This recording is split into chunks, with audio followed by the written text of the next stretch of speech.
Hello, physical scientists. Ms. Getz here.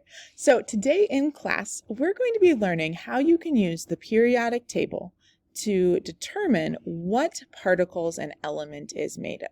So on page 89, I'd like you to write this focus question. How do you determine what particles an element is made of?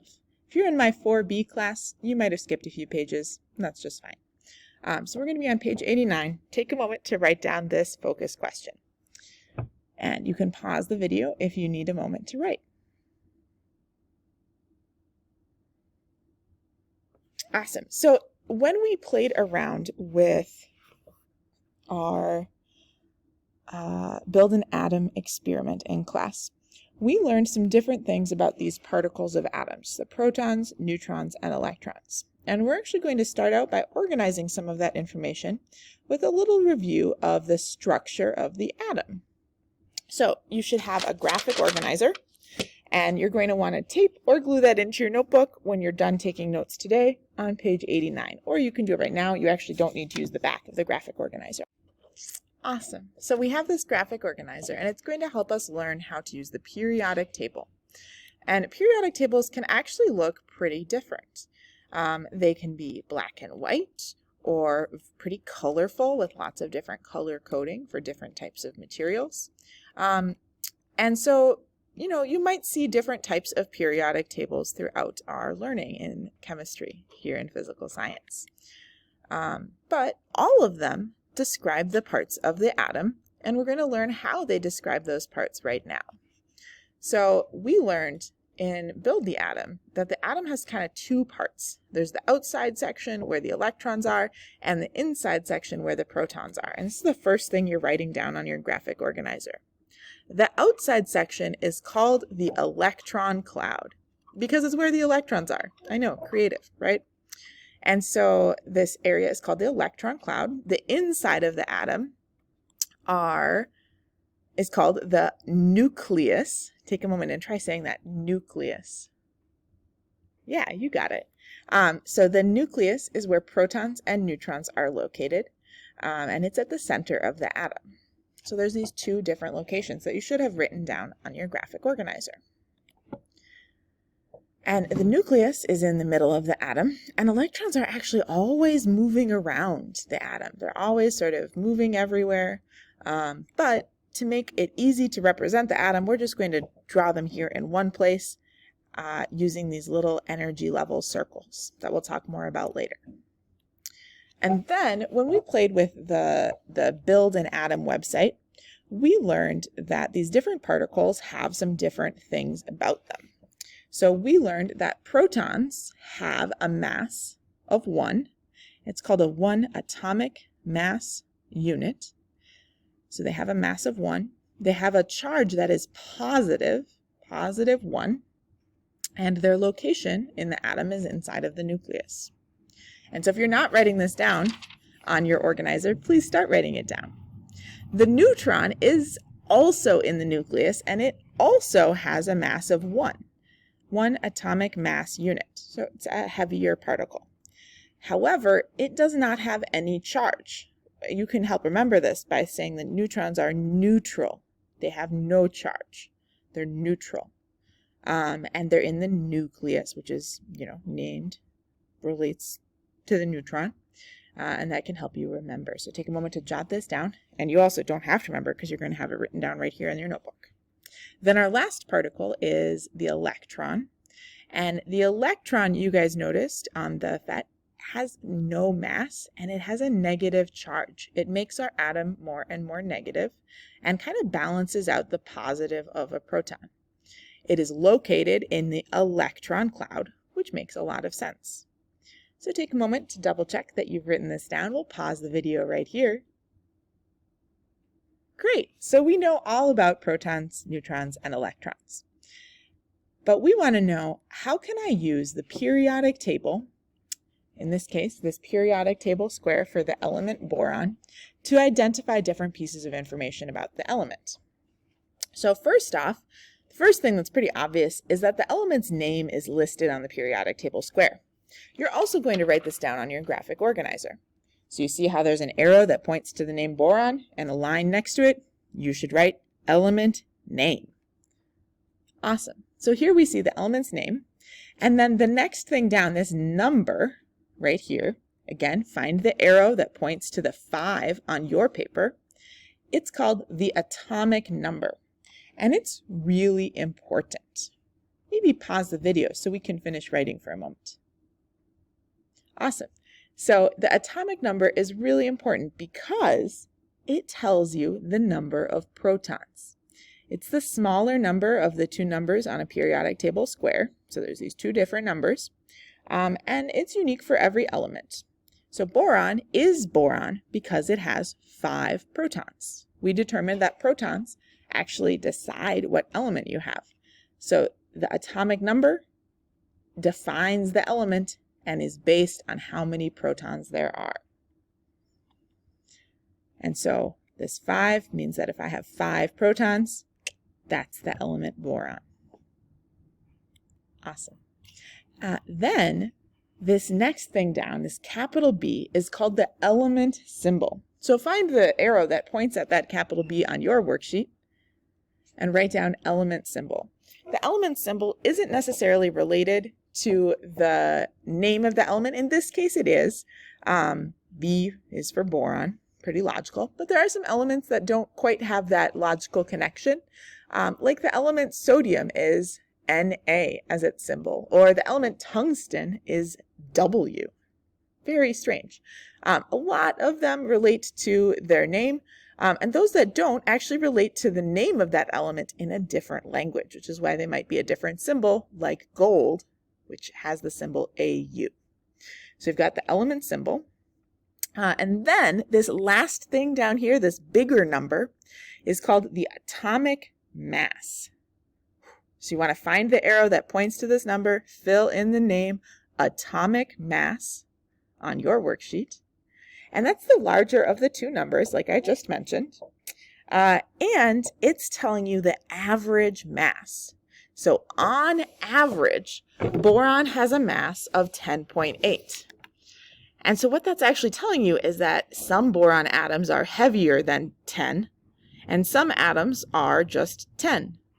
So it's the average mass. And it actually relates to this thing called the mass number. You have this already written down on your paper, but you want to write down this part right here that's underlined. So the mass number is the total number of protons and neutrons in an atom.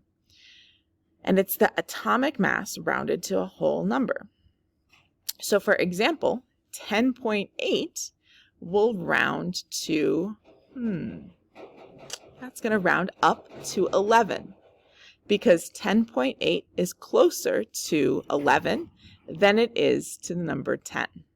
It's kind of like saying $10.81. So it rounds up to the number 11. And this is the mass number for boron.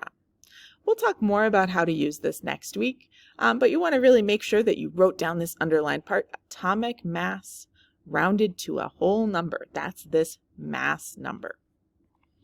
Awesome. And that actually comes from the things that have mass inside of an atom, which are the protons and neutrons. So then you might be saying, okay, cool, Ms. Getz, I get that this number up here, this atomic number that tells me the number of protons. So boron has 5 protons. Boron also has 5 electrons. Whew. Pretty cool. So the number of electrons for an atom that is neutral, which means it has no charge, is always going to balance out with the protons. If you have 1 proton, you'd have 1 electron. If you have 5 protons, we're going to have 5 electrons. Because right now we're only going to worry about neutral atoms.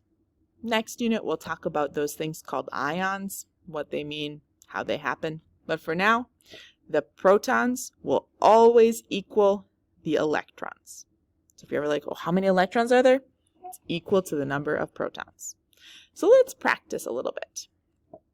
Oh, hey, I forgot I had a slide for this. You should write this down probably. There's not a specific space for it, so maybe put it right at the very bottom of your graphic organizer. The number of electrons in a neutral atom is equal to the number of protons.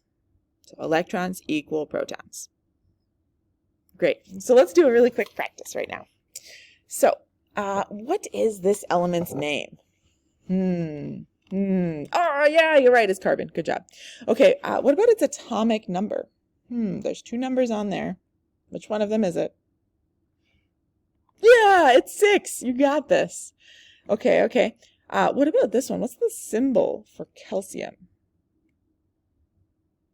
Yeah, it is. It's Ca.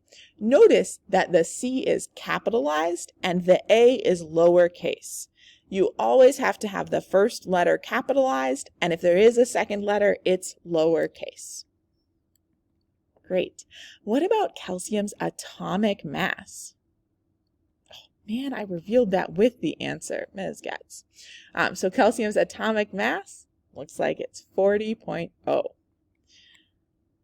What would that round to?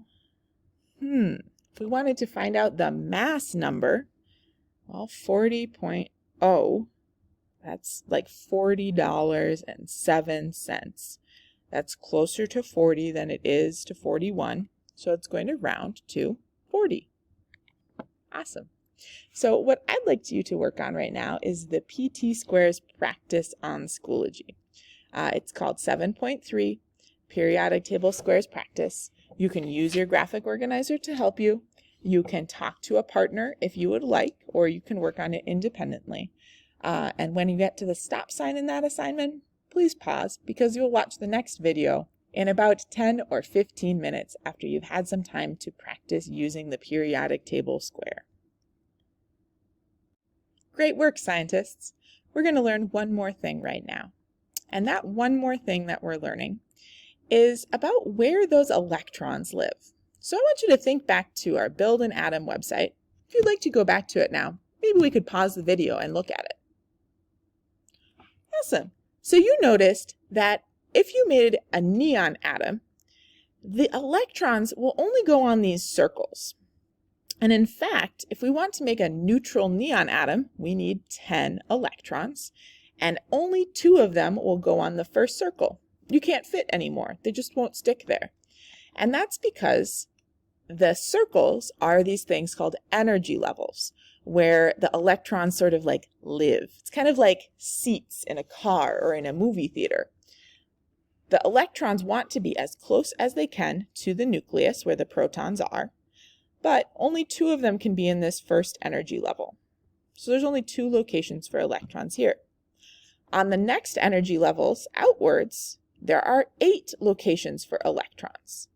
And again, you might want to write this down on your graphic organizer. You could put it on the back, or you could put this right on page 89. That'd be fine. And so any higher energy level can hold 8 electrons.